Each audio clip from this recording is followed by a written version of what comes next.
மெல்ல வாங்கி பாடல் சுவன் பாடினி அறியார். புறநானூறு மக்களின் உள்ளத்தில் இருந்த உணர்ச்சி குரல் வழியாக அல்லது செயற்கை கருவி ஒன்றின் வழியாக வெளிப்பட்டது. இது நகை, அழுகை, வீரம் உள்ளிட்ட 9 கலைகளை வெளிப்படுத்தக்கூடிய கலையாக பிறந்தது.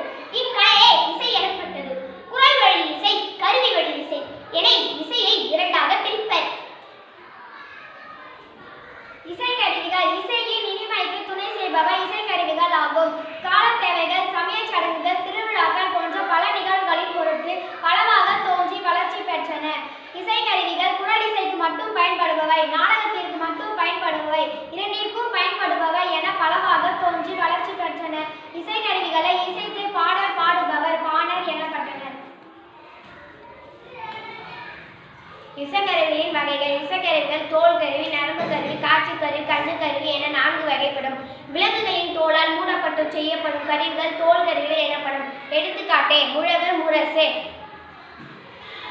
நரம்பு அல்லது தண்டிலை உடையவை நரம்பு கருவிகள் எனப்படும். எடுத்துக்காட்டு யாழ், வீணை. காட்சியை பயன்படுத்தி இசைக்கப்படுபவை காட்சி கருவிகள் எனப்படும். எடுத்துக்காட்டு சங்கு, குழல். ஒன்றோடு ஒன்று மோதி இசைக்கப்படுபவை கஞ்சக்கருவிகள் எனப்படும். எடுத்துக்காட்டு சாளரா, சேகண்டி.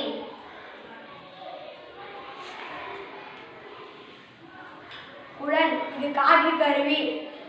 பழங்காலத்தில் காடுகளில் வளரும் மூங்கில்கள் வண்டுகள் புகுந்து துளையிடும். அதன் வழியாக காற்று புகும்போது இன்னிசை எழுப்பும். இதனை கேட்டு நம் முன்னோர்கள் அமைத்து கொண்டவே குழல். இதனை மெய்க்குழல் புல்லாங்குழல் என்று அழைக்கப்படுகின்றன. இது சுமார் 20 விரல் உடையதாகும்.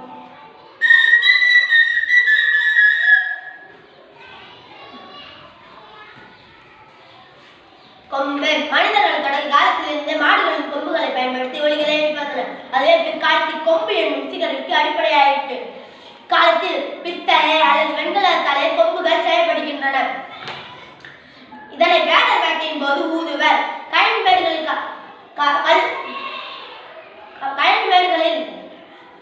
கல்வர்களை விரட்டுவதற்கும் மற்ற காவல்காரர்களை விழிப்புடன் வைத்திருப்பதற்கும் கொம்புகளை ஊதுவர்.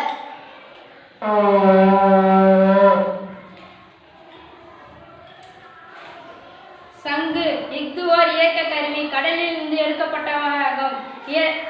வளமாக சூழ்ந்திருக்கும் சங்கை வளமுறி சங்கு என்பர்.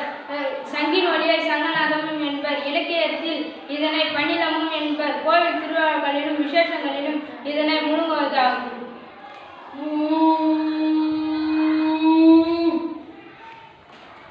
சாளரா இது பித்தளை அல்லது வெண்கலத்தால் செய்யப்பட்டது. இதன் புறம் குவிந்திருக்கும். இதனை ஒன்றோடு ஒன்று பொருத்தி விளிம்பில் மீது காட்டி தாளத்தின் ஏற்ப இசையின்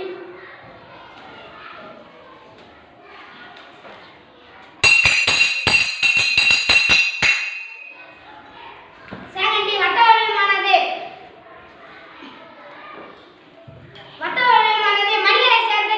மணிகளை சேர்ந்தது சேகண்டி. இது குச்சிகளாலும் அல்லது இரும்பு துண்டாலும் அடித்து ஒலி எழுப்புவர்.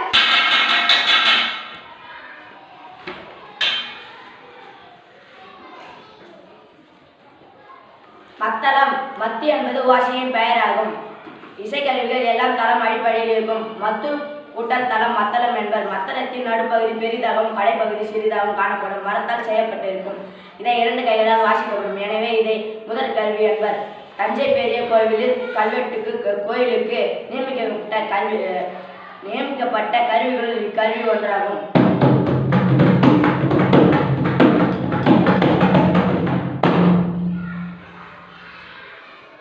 முரசு. தமிழர்கள் போர் துணையாக கொண்ட கருவிகளில் முதன்மையானது முரசு ஆகும். படைமுரசு, கொடைமுரசு, மணமுரசு என்று 3 வகையான முரசுகள் தமிழ்நாட்டில் புழக்கத்தில் இருந்தன. தமிழ் மக்களிடம் 36 வகையான முரசுகள் உள்ளதாக சிலப்பதிகாரத்தில் குறிப்பிடப்படுகிறது. மாக்கான் முரசம் என்பது மதுரை, காஞ்சி குறிப்பிடப்படுகிறது.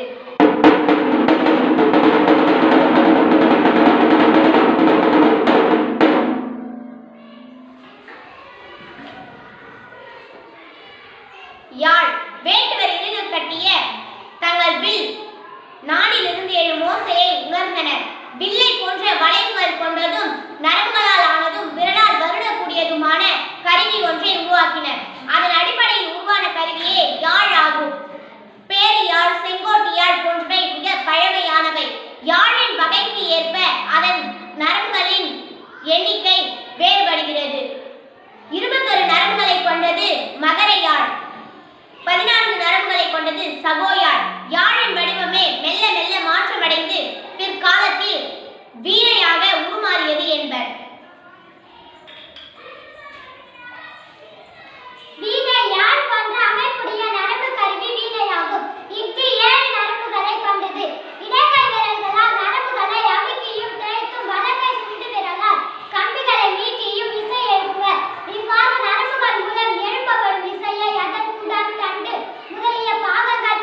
சங்கு ஊ